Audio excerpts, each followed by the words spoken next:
చీర కళ్ళ కాటుక ఎర్ర బొట్టు తెల్ల చీర కళ్ళ కాటుక ఎర్ర బొట్టు పెట్టుకుని వచ్చింది కృష్ణమ్మ ఏదో కబురు పట్టుకొచ్చింది కృష్ణమ్మ ఆ కబురేమిటమ్మా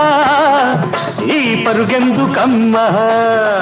ఆ కబురేమిటమ్మా ఈ పరుగెందుకమ్మా